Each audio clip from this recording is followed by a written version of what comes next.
მე ვარ ირაკლი მიქელაძე, თორნიკე ზაქარაძე, კერძო სკოლას წარმოვადგენთ თაობას ბათუმიდან და ჩვენ ახლა არ შევარ დეტალებში, თქვა ცნებების გააზრება რას ნიშნავს და როგორ არის, უბრალოდ გეტყვით ჩვენს გამოცდილებას, როგორ მოვედით აქამდე ჩვენი გამოცდილებით რა გვაწუხებდა და როგორ გახდა ეს კონსტრუქტივიზმის მეთოდი ცნებების აგებულ პედაგოგად ჩვენი სკოლის მთავარი ასე ვთქვათ პროცესის გამაპირობებელი.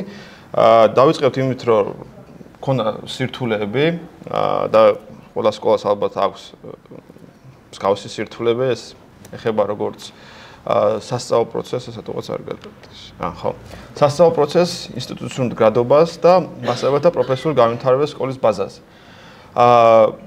ჩვენ დავიწყეთ ფიქრით, აი რა საფრთხეები დაგვხვდა სკოლაში და ეს კერძო სკოლის კონტექსტიდან. კი, კონტექსტი კერძო სკოლის იქნება, რა თქმა უნდა, რომ იყო და ჩანდა ძალიან ასე ვთქვათ, განათლების მარკეტიზაციას ვეძახით ჩვენთვის ეს ტერმინი რაც გულისხმობს, რომ აი სკოლის საქმიანობის განხორციელება იმ პარადიგმაში, სადაც მოსწავლე აღიქმება ობიექტად, ანუ პროდუქტად, ხოლო განათლება არის სერვისი.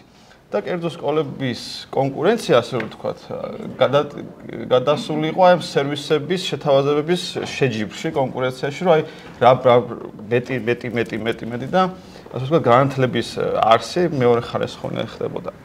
ჩვენ გვჯეროდა რაღაც იდეის, ამ კითხვებზე პასუხები არ ქონდა და ვეძებდით დამოუკიდებლად და მაგალითად ბატონ ნიკოსაც ვაწუხებით ხშირად, ბატონ სიკოსაც ვაწუხებთ და აი კითხვები ქონდა და იდეა ის რომ ჩვენ გვჯეროდა იდეის, რომ მოსწავლე არის განვითარების სუბიექტი.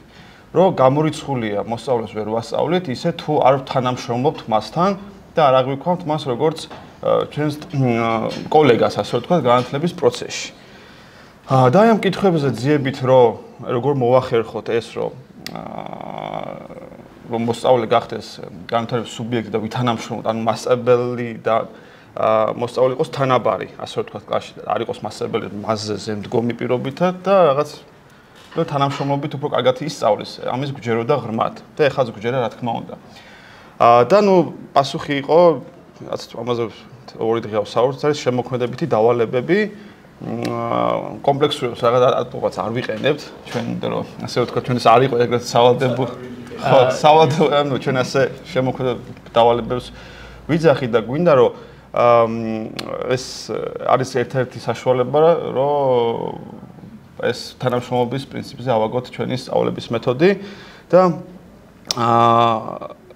ნახეს ამავდროულად გვეხმარება, რომ შევაგროვოთ კარგად მონაცემებიც.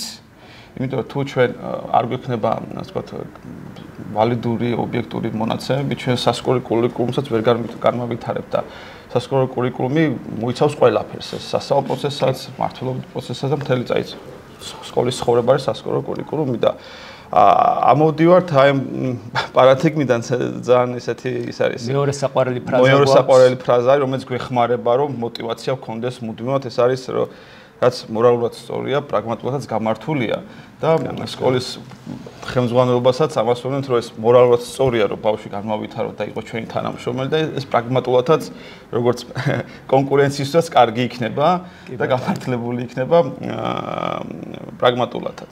ანუ ჩვენ როგორც კერძო ისევ პარადიგმას დავუბრუნდებით თავიდან რაც ვთქვით, თან ბათუმიდან ვართ, ბათუმის კონტექსტს უნდა გავითვალისწინოთ, ცოტა ისეთი ქალაქია, ამბივალენტური რაღაცნაირად, ანუ კერძო სკოლები არიან ჩვენს გარდა საკმაოდ ბევრი, თან სპეციფიური ქალაქია, იმიტომ რომ სოციალური მდგომარეობა სხვა პროვინციის სხვა ქალაქებიდან გამომდინარე ცოტა უკეთესია, ბევრად უკეთესია. და სამწუხაროდ აი განათლების მარკეტიზაციაში რა პრობლემასაც გულისხმობთ არის ის, რომ მარტო საბაზრო ეკონომიკის პრინციპებზე განათლების დაუსრულება კერძო სკოლების მით უმეტეს იწვევს ერთ პრობლემას, ერთ მინუსს და რა მინუსია ის, რომ თუ კი ჩვენ აი ამ კუთხით შევხედავთ, ხოლო როგორც მომხმარებლები ვიყავთ, მშობლები და ბავშვები, პროდუქტები, აი ერთი პრობლემა საბაზრო ეკონომიკას რაც აქვს რა და სკოლებზე რაც გამიხატება, რომ ჩვენ აღარ უზრუნავთ, რომ განვავითაროთ, აი სარგებლობთ იმ მომენტში ისინი როგორც ფიქრობენ, რასაც აღიქვამენ და შემამ მზაობა და მზადყოფნა არ აქვს, რომ რაღაც სიღრმეებში ჩავიდნენ, ხო, მაგალითად მშობლები, ვინც იხდიან ფულს ამ შემთხვევაში, ხო? და ამით იყო საფრთხე, რომ კერძო სკოლებს ესარგებლათ და შეეთავაზებინათ ისეთი სერვისები, რაც რეალურად მოსწავლის პიროვნულ განვითარებას კი არ მიემართება, კი არ ზრუნავს მოსწავლის განვითარებას და გრძელვადიანი პროცესი კი არ არის. აი, ეხლა გაწვდი რაღაცა ისეთი სერვისი, რომელიც კარგად ჩანს, კარგად იყიდება და სინამდვილეში პროცესი არ მიმდინარეობს ისე როგორც და მიმდინარეობს. ანუ მოსწავლეების განვითარებაზე არ უზრუნავთ. ჩვენთვის ეს იყო ძირითადი პრობლემა და თან იმისაც გვჯეროდა რომ სინამდვილეში აი როგორც კერძო სკოლამ რომ კარგად და გამართულად ვიფუნქციონიროთ, ანუ მოთხოვნადი რომ ვიყოთ ბაზარზე, მოკლედ.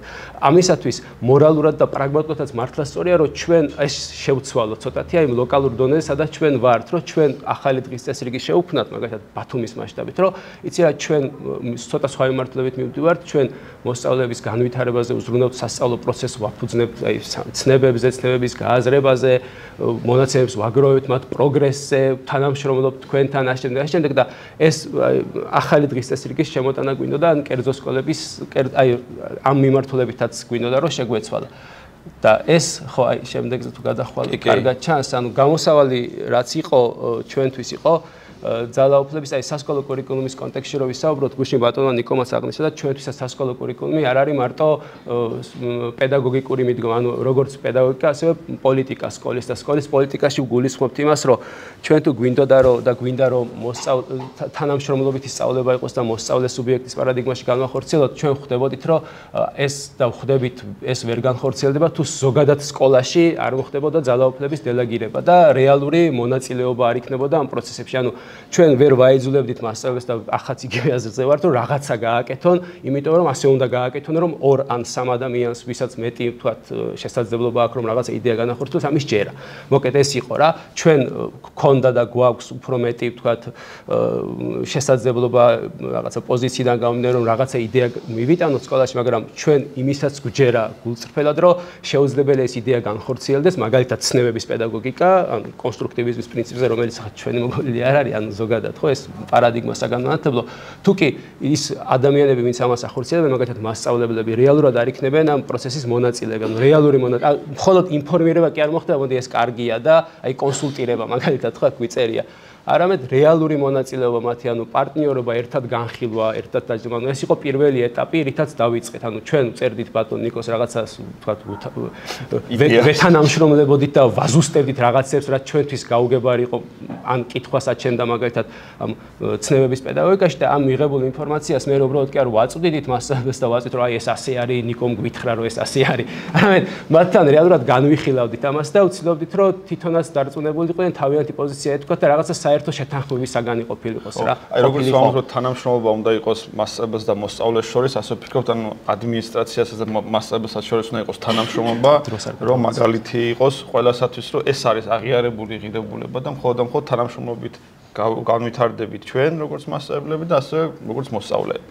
ხო, ნუ როგორ აისახა ახლა ეს? კი, როგორ აისახა, ხო, შემოქმედებით დავალებები არ არის მხოლოდ ჩვენთვის მიზანი, ეს არის პროცესი არის, ასე აღვიქვამთ და კომპლექსური დავალებები, იმიტომ არ მიყვარს ეს ტერმინი, რაღაცნაირად სულ მგონი რაღაც ყოველას მგონი რაღაც პროდუქტი უნდა შეიქმნას ბოლოს და ჩვენ მგონია რომ თვითონ პროცესი უნდა იყოს შემოქმედებითი და ეს პროდუქტი შეიძლება არც შეიქმნას ბოლოს პირობითად არ იყოს ვიზუალურად რაღაცა ხელშესახები, მაგრამ პროცესი არის მნიშვნელოვანი და აქ ორი მიმართულებით არის ეს მნიშვნელოვანი. ეს ერთი უზრუნველყოფს, რა თქმა უნდა, მოსწავლეთა დაინტერესებას და დაინტერესება იწვევს მე ჩართულობას და მეორე ყველაზე მნიშვნელოვანი ალბათ რაც გვაკლია დღეს ჩვენს საგანმანათლებლო ეს მონაცემების შეგროვება, იმიტომ რომ გადაწყვეტილებები მივიღოთ არა, იმიტომ რომ თქვა გარე ფაქტორებით რაღაცაზე მოქმედებით და სულ რეფლექსიაში ვიყოთ რომ ეხლა ესაა პოპულარული, ეხლა ესე გვითხრეს ეს.